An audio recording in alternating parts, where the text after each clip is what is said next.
जय हिंद मित्रों, आप सभी का स्वागत है। दोस्तों आज जो है बाल विकास एवं शिक्षण विधि का प्रैक्टिस सेट नंबर 6वां है आपके। इससे पहले हमने जो है प्रैक्टिस सेट जो है 5 करा चुका हूं।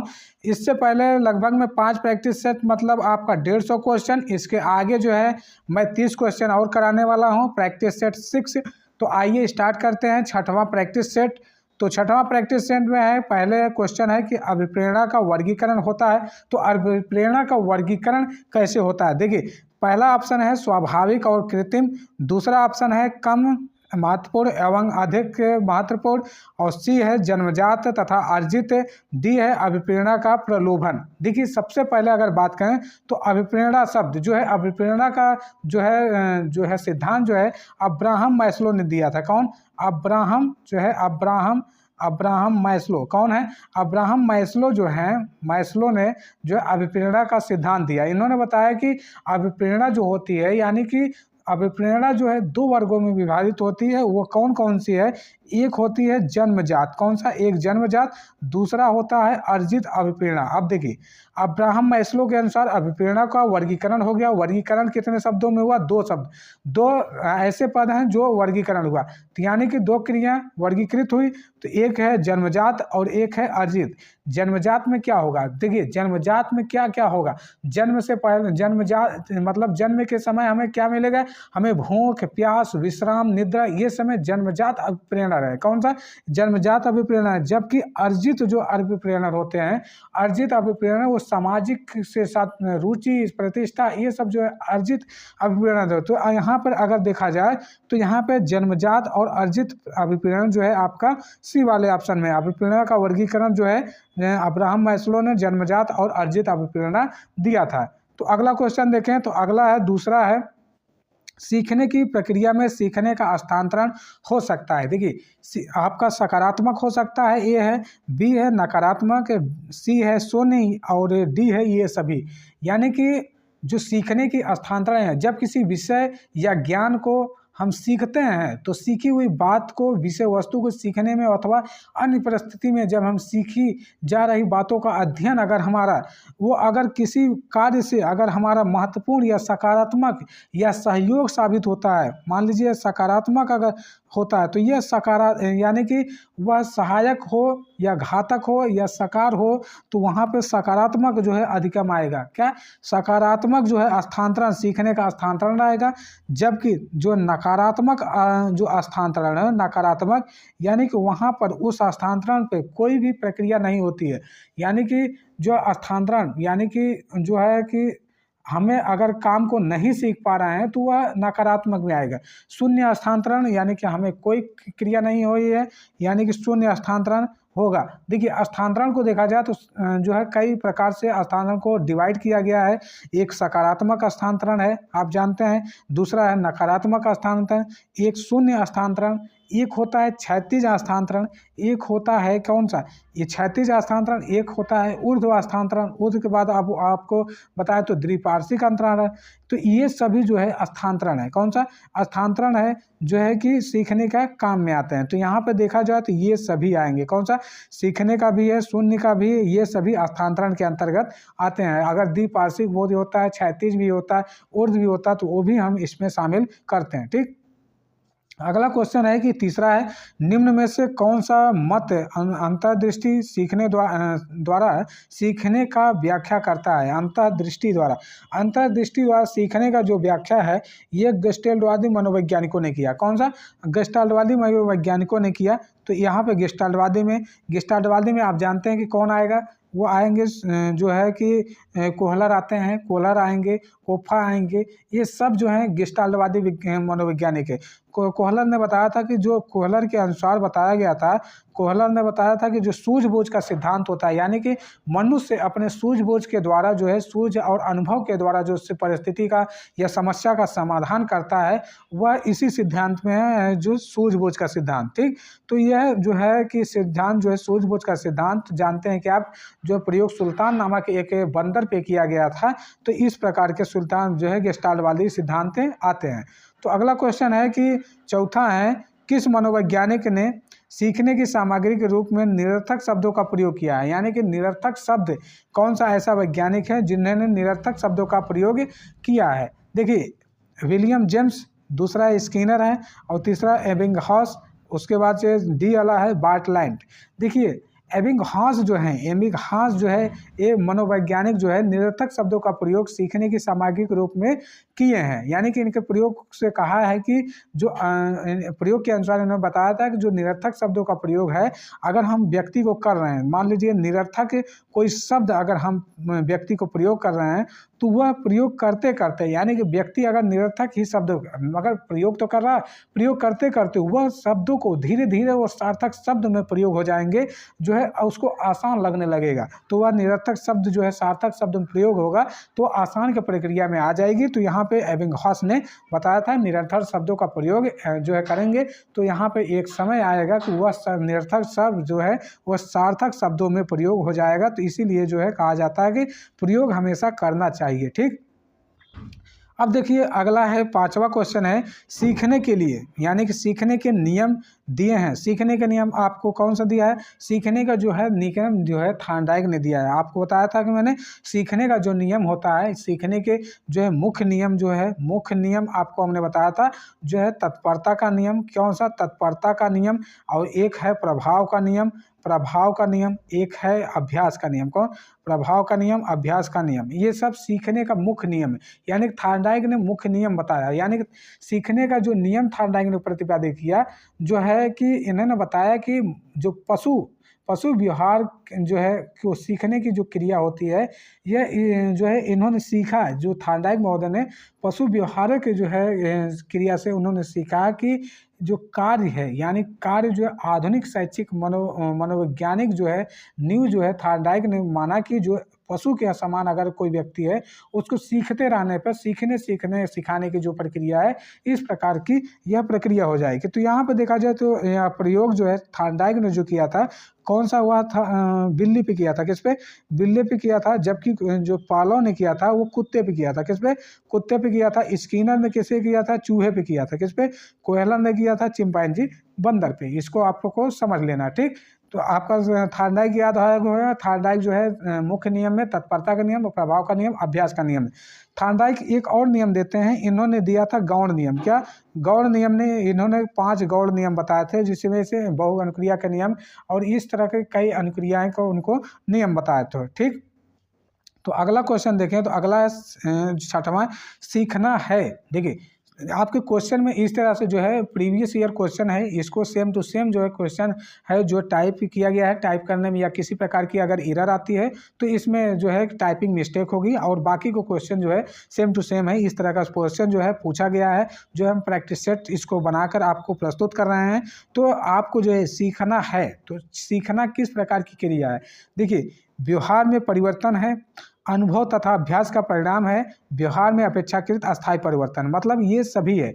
यानी कि अधिगम, यानी मतलब सीखना सतत रूप से चलने वाली वह प्रक्रिया है, यानी कि सार्वभौमिक प्रक्रिया जो जन्म से लेकर मृत्यु के पर्यंत तक चलती है। यानी कि आदमी जो जन्म लेता है उसके मरने तक, यानी कि मृत्यु के पर्यंत तक इस प्रक्रिया को सीखने के चलती है। यानी कि सीखने की गति वातावरण के अनुरूप परिवर्तन होता है, यह अधिगम की यह प्रक्रिया है।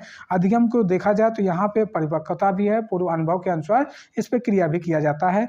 अगला क्वेश्चन देखें तो अगला है 7वां क्वेश्चन, शारीरिक वृद्धि और विकास को कहते हैं।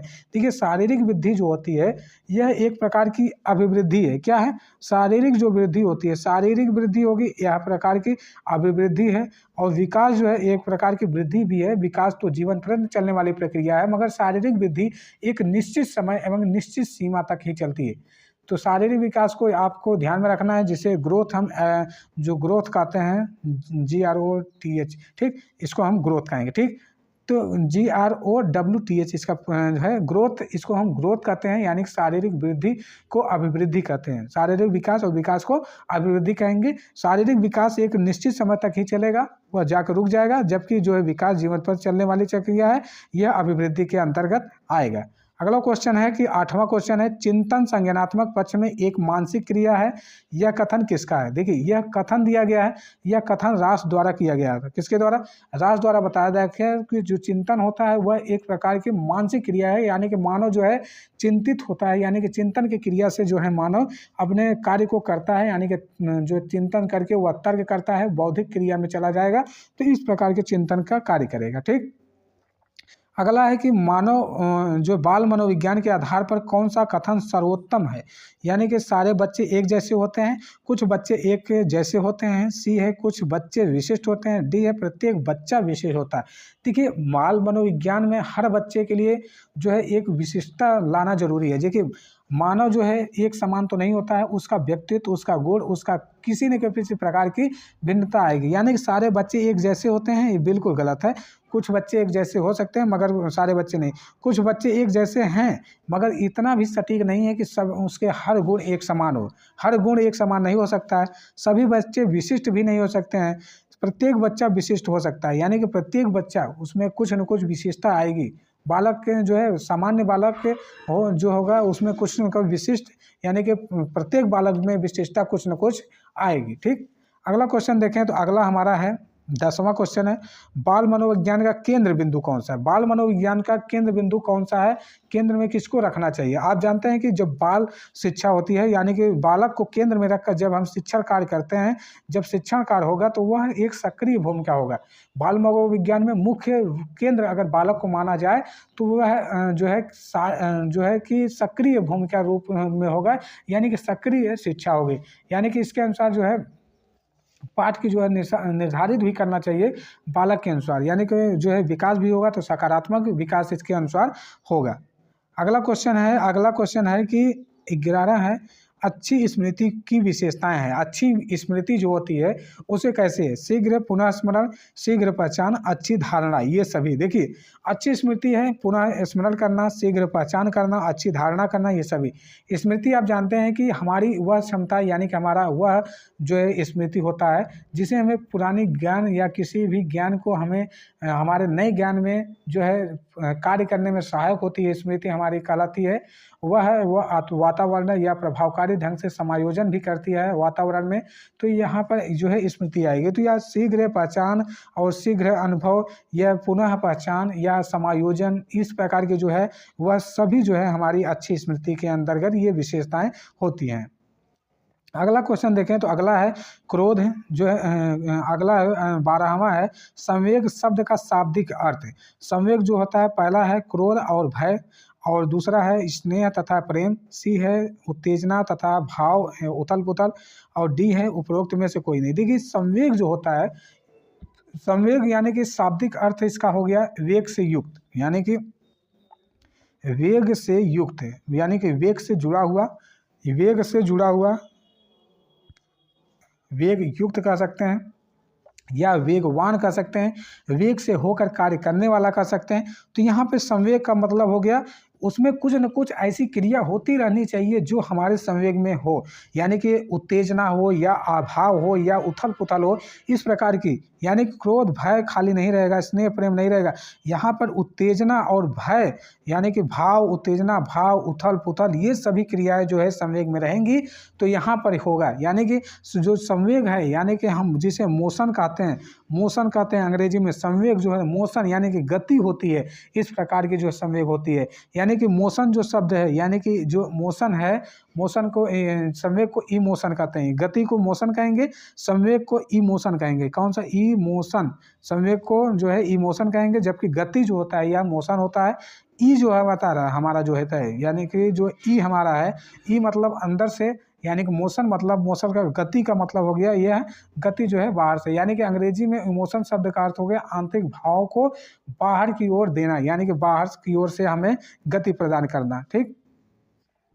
अगला क्वेश्चन है कि 13वां है, कौशल सीखने की पहली अवस्था कौन सी? कौशल सीखना यानी कि कौशल सीखने की पहली अवस्था जो है ये अनुकरण करना। कौन सी? अनुकरण करना। जैसे बच्चा जैसे जन्म लेता है, जन्म से ही बालक अपने माता पिता या समाज के साथ अन्य व्यक्तियों के साथ रहता है, तो वहाँ पे एक प्रकार का अवलोकन करता है। अवलोकन करेगा, उसमें कुछ न कुछ जो है कलांतर आएंगे, उसमें व्यवहार आएगा। तो वहाँ पर देखे होंगे कि आप जो बच्चा होता है वो अनुकरण करता है, यानी कि वह क्या करेगा? अनुकरण करके अपने व्यवहार में जो है लगातार कुछ सीखने की कोशिश करेगा।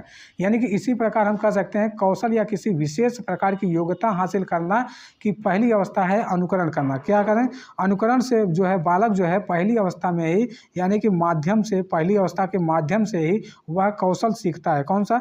कौशल। कौशल जो है सीखना है, पहली माध्यम जो होता है उसका अनुकरण होता है। अगला क्वेश्चन है कि 14 है, मानसिक आयु के प्रत्यय का स्वर प्रथम प्रयोग किया था। जो मानसिक आयु होता है उस बीने महोदय ने किया था। कौन सा? बीने, साइमन बीने जो है वो मानसिक आयु के संप्रत्यय दिया था। इन्होंने बताया था कि जो बुद्धि यानी कि जो मानसिक आयु होती है वह व्यक्ति का जो है, व्यक्ति के मानसिक आयु की अवस्था जो है इसी के अनुसार होती है। यानी कि बुद्धि जब तीव्र हो रही या कम होगी इस मानसिक आयु के अनुसार ही होगी। यानी कि जो है व्यक्ति तीव्र बुद्धि का है या विभिन्न वर्णों का है तो इसके अनुसार इन्होंने बताया था। साइमन ने यह बताया था कि 1905 में इन्होंने एक जो है प्रयोग किया था, अपने बीने ने एक प्रयोग किया था अपने सहयोगी के साथ मिलकर। इसने सफल बुद्धि का एक प्रयोग किया था। कौन सा?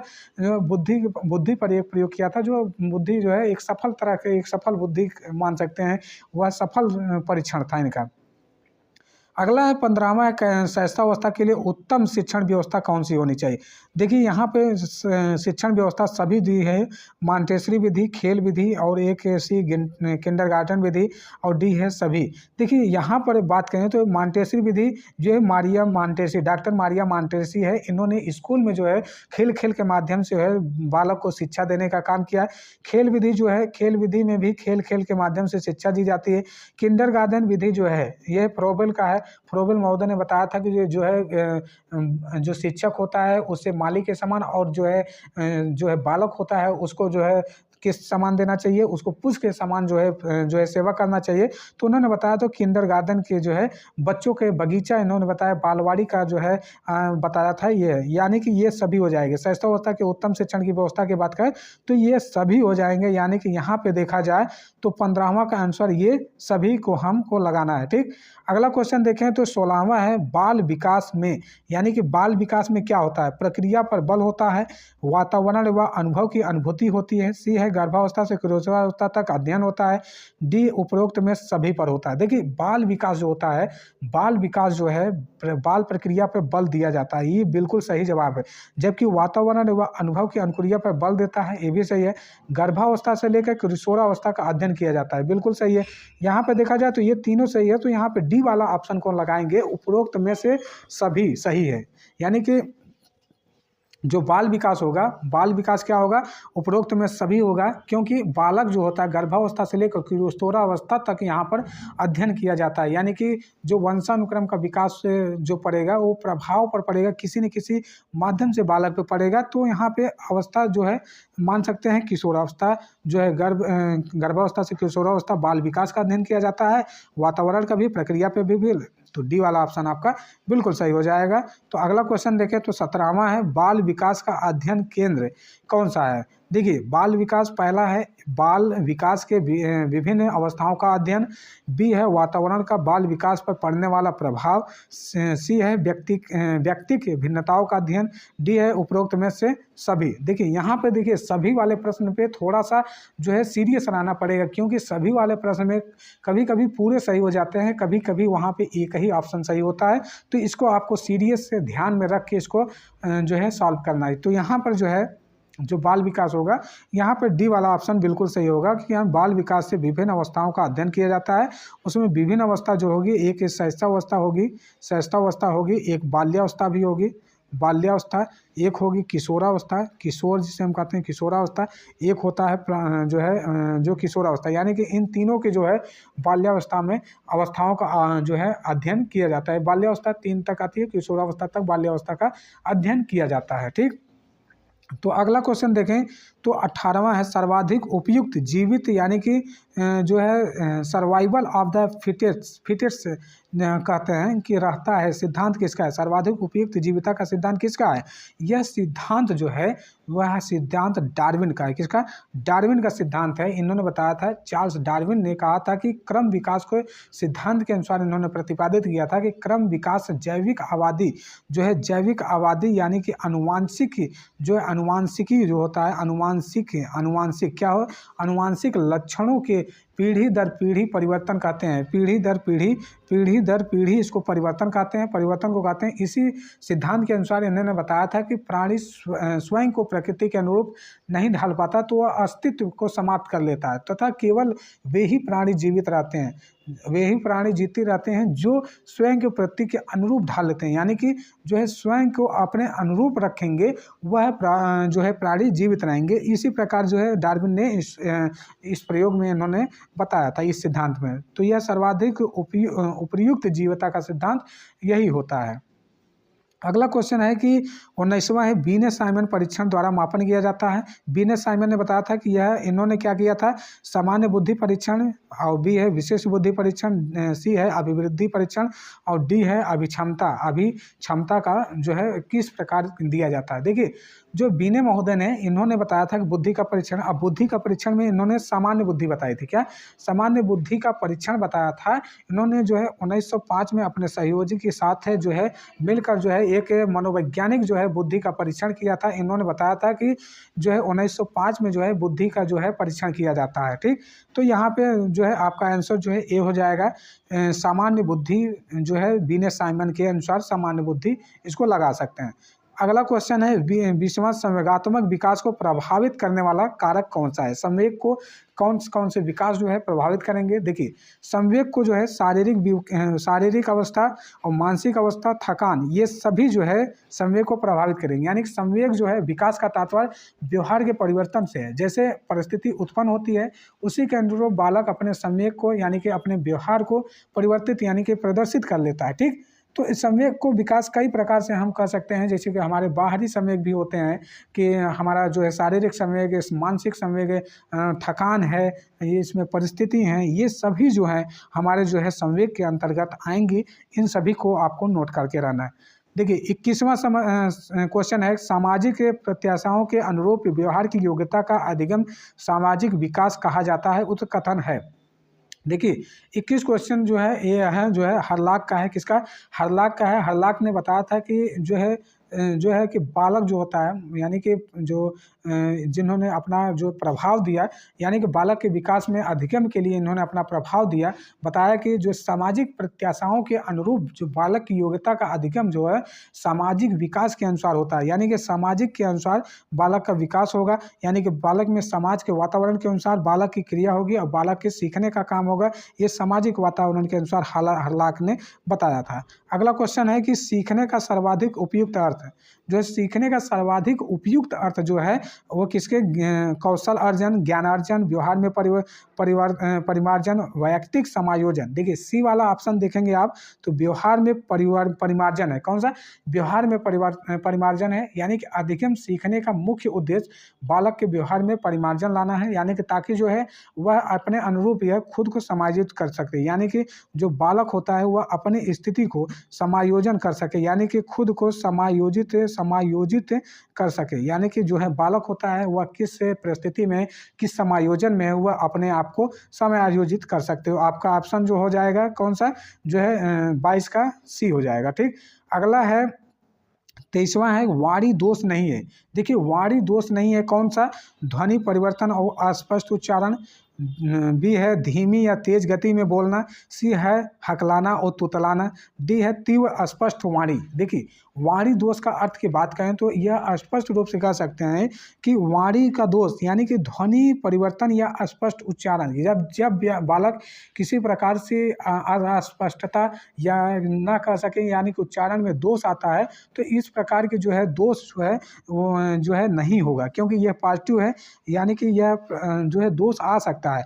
अब देखिए, अब धीमी गति या तेज गति में यह एक धारा प्रवाह है, इसमें धीमी गति या तेज गति यह वाणी से संबंधित नहीं होगा, यह एक निगेटिव पॉइंट है। जबकि हकलाना तुतलाना ये भी वाणी दोष में आएगा। तीव्र अस्पष्टता, यानी कि इसमें तीव्र बोलने में जरूरी नहीं कि वह अस्पष्टता आए, तो यहाँ पे अस्पष्टता नहीं आएगी, तो यहाँ पर भी यह है। तो आपका 23वां का बी वाला ऑप्शन बिल्कुल सही होगा। अगला क्वेश्चन देखें तो अगला है हमारा 24 है, प्राथमिक स्तर पर मूल्यों की शिक्षा देने की सर्वोत्तम विधि कौन सी है? ए वाला ऑप्शन है मूल्य के महत्व को बताना, बी है मूल्यों के पालन न करने पर दंडित करना, सी है अध्यापक के व्यवहार मूल्य स्थापन, डी है उपरोक्त में से सभी। यानी कि यहाँ पे देखें तो प्राथमिक स्तर पे जो बालक होता है, यहाँ पे देखिए सभी वाला ऑप्शन नहीं है, क्योंकि अध्यापक के व्यवहार में जो होता है यह मूल्यों के आधार पर जो है यह विधि जो है महत्व को नहीं बताया जा सकता है।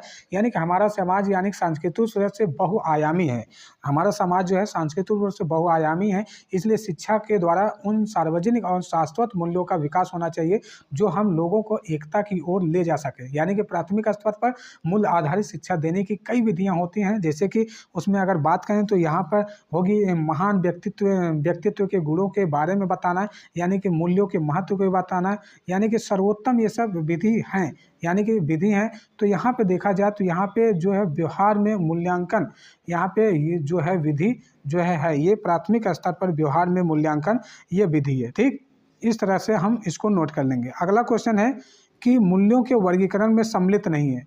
देखिए मूल्यों के जो वर्गीकरण है कौन कौन सा सम्मिलित नहीं है उसको ध्यान में रखिए। पहले देखिए आध्यात्मिक मूल्य, एन केन प्रकारेण धनार्जन का मूल्य, और नैतिक मूल्य और सांस्कृतिक मूल्य, ये 4 ऑप्शन आपको मिले हैं। देखिए व्यक्तित्व संगठन, यानी कि व्यक्तित्व में मनोवैज्ञानिक एवं शारीरिक गुणों को मिलने से एक अच्छे व्यक्तित्व का निर्माण होता है। यानी कि इन दोनों गुणों में से किसी एक की अनुपस्थिति व्यक्तित्व में असंतुलन प्रस्तुत कर सकता है, यानी कि व्यक्तित्व में असंतुलन आ सकता है अगर इसमें से जो है व्यक्तित्व में अगर मनोवैज्ञानिक एवं शारीरिक गुणों में कोई भी एक अगर भिन्न है तो यहाँ पे देखें तो यह संतुलित विकास जो है, यानी कि स्वरूप जो है एन केन प्रकारेण जो है यह आपकी जो है बिल्कुल जो है सही जो है क्वेश्चन हो गया है। एन केन प्रकारेण जो है यहाँ पर मूल्यों को आपको दिखाने का जो कार्य होगा, यानी कि जो है हमारा जो मूल्यों का वर्गीकरण होगा वह तात्पर्य यह है कि जीवन में सकारात्मक लोगों को प्रभावित करना, जैसे कि नैतिक आचरण, आध्यात्मिक आचरण, सांस्कृतिक आचरण, ये सब एन केन प्रकारेण ये सभी नैतिक मूल्यों के अंतर्गत आते हैं। ठीक, अगला क्वेश्चन है व्यक्तित्व के संगठन। देखिए व्यक्तित्व का संगठन अनुकूलन क्या है? व्यक्तित्व में मनोवैज्ञानिक और शारीरिक, कौन सा मनोवैज्ञानिक शारीरिक जो गुण होते हैं इसमें जो है मेल होना चाहिए। कौन सा? इसमें मेल होना चाहिए, इसमें समायोजन होना चाहिए। यानी कि इसके समायोजन से अगर व्यक्ति में कोई भी गुण अनुपस्थित है तो इसका संगठन जो है व्यक्तित्व का नहीं हो पाएगा, इसका अनुकूलन नहीं हो पाएगा। तो कौन सा होना चाहिए? 26 का बी होना चाहिए, मनोवैज्ञानिक शारीरिक विकास, यानी कि मनोवैज्ञानिक जो है शारीरिक गुण होने चाहिए इसके अंतर्गत। तो अगला क्वेश्चन देखें तो अगला है हमारा 27वां, आत्मकेंद्रित व्यक्ति। जो आत्मकेंद्रित व्यक्ति कौन कौन से हैं, यानी कि जो है 27 क्वेश्चन है। जैसे कि युंग के मॉडल के अनुसार हमने बताया था कि अंतर्मुखी, बहिर्मुखी, उभयमुखी इन्होंने जो है गुण बताए थे, जबकि यहाँ पे देखें आत्मकेंद्रित जो व्यक्ति हैं वह अंतर्मुखी होगा। कौन सा? अंतर्मुखी व्यक्ति एक महत्वपूर्ण व्यक्ति होगा, आत्मकेंद्रित व्यक्ति होगा जो अकेले रहना ये बिल्कुल पसंद करेगा, यानी कि इसको अकेलापन या अकेले रहना इसको अच्छा लगता है। तो बाह्य परिस्थिति के अनुसार यह खुद को नहीं ढाल पाता है, यह बाहरी वातावरण में रहने में अंतर्मुखी व्यक्तित्व को असुविधा होती है। तो और जो बाह्यमुखी वाला व्यक्ति होता है वह जो है बाहरी दुनिया में रहकर, यानी कि बाहरी लोगों के साथ रहकर वह बाह्यमुखी रहकर वह साथ रहता है, जबकि ये अंतर्मुखी वाला व्यक्ति होता है यह एक जो है निराशावादी कह सकते हैं, निराशावादी व्यक्तित्व के रूप में आता है, यानी कि निराशावादी इसे व्यक्ति हम कह सकते हैं। अगला क्वेश्चन देखें तो अगला है 28 है, अपने ऊर्जावान यानी लिबिडो को बाहर की ओर अभिव्यक्त करने की जो व्यक्ति होते हैं उसमें किस प्रकार की, यानी कि लिबिडो जो होता है यानी कि ऊर्जा बल जिसे कहते हैं, ऊर्जा बल को बाहर की ओर व्यक्ति को, जैसे कि बहिर्मुखी यानी कि ऊर्जा बल को कह सकते हैं बहिर्मुखी, यानी कि बाहर की ओर की दुनिया को दिखाना, यानी कि बहिर्मुखी व्यक्तित्व कह सकते हैं। तो यहाँ पे देखा जाए जो व्यक्तित्व होता है बहिर्मुखी वह ऐसा व्यक्ति होता है जो परिस्थिति के साथ खुद को आसानी से जो बाहरी दुनिया में समायोजित करता है। यहाँ पे जो है बहिर्मुखी जो है आपका, यहाँ लिबिडो जो ऊर्जा बल होगा, बाहरी व्यक्तित्व अभिव्यक्त करने वाला व्यक्ति जो है बहिर्मुखी होगा। कौन सा? बहिर्मुखी होगा। यह जो है एक प्रकार से बाहरी दुनिया में समायोजन करने वाला व्यक्ति, जिसे हम आशावादी कहते हैं। आशावादी, ठीक, आशावादी कहते हैं। जबकि जो है अंतर्मुखी वाला निराशावादी होगा, बहिर्मुखी आशावादी होगा। ठीक, ये आपका बी वाला जो सी ऑप्शन बिल्कुल सही है। अगला क्वेश्चन है 29 है। कक्षा 4 का एक छात्र बच्चा है जो सदैव चिंतित रहता है और कुंठित रहता है, तो आप क्या करेंगे? देखिए, सबसे पहले इस प्रकार के प्रश्न को आपको ध्यान से पढ़ना है कि उसके अभिभावक से शिकायत करेंगे। देखिए, शिकायत तो बिल्कुल नहीं करेंगे, कहीं भी शिकायत या दंड देने का जो है बिल्कुल जो है छात्र को जो है जो है शिक्षक को नहीं करना चाहिए। और एक मनोचिकित्सक के पास ले जाएंगे। मनोचिकित्सक के पास में अगर कोई शारीरिक अगर उसको पास प्रॉब्लम रहती है तब उसको ले जाते हैं। तो उससे पहले इनको क्या करना है, यानी कि एक बच्चा से सदैव चिंतित और कुंठित रहता है तो अध्यापक को क्या करना चाहिए? तो यहाँ पे ये भी ऑप्शन अभी छोड़ देते हैं। तो वह स्वयं परामर्शदाता की भूमिका का निर्वाह करना चाहिए। ये बिल्कुल सही जवाब है। यानी कि उसे जो है उस जो है बालक को उसको स्वयं परामर्श देना चाहिए। उसको जो है उसको देना चाहिए कि क्या तुम्हें प्रॉब्लम है, यानी कि उसका भूमिका का निर्वाह करना चाहिए। उसे एक परामर्शदाता के रूप में उससे जो है देना चाहिए। और डी है, उसे उसके भाग्य पर छोड़ देना चाहिए। बालक को उसके भाग्य पर नहीं छोड़ेंगे, बालक के साथ उसके समायोजन करेंगे, यानी कि उसकी परिस्थितियों को जानेंगे। उस परिस्थितियों को जानकर उसके जो है परिस्थितियों को जानने के बाद उसमें जो है किस प्रकार की समस्या है उसको परामर्श देंगे, उसको परामर्शदाता की भूमिका जो है निभाएंगे। अगला क्वेश्चन आपके सामने है 30 नंबर है। 30वां, भाषा विकास का सिद्धांत नहीं है। देखिए, भाषा विकास का सिद्धांत नहीं है। पहला है अनुबंधन का सिद्धांत, दूसरा है जो है अनुकरण का सिद्धांत, सी है अतिरिक्त शक्ति का सिद्धांत, डी है परिपक्वता का सिद्धांत। ठीक है, भाषा का सिद्धांत से तात्पर्य है कि जो बालक अपने विचारों एवं भावों को जो व्यक्त करता है, यानी कि भाषा के माध्यम से बालक अपने विचार को प्रस्तुत करेगा, अपने जो है विषय वस्तु को अपने मत को देगा, अपने जो है वाक्य रखेगा, अपने जो है जो भी क्रिया होगी वह भाषा के माध्यम से वह देगा। तो यहाँ पे देखा जाए अनुबंधन जो है अनुबंधन सिद्धांत जो है भाषा से है, अनुकरण सिद्धांत भी यह भाषा से है।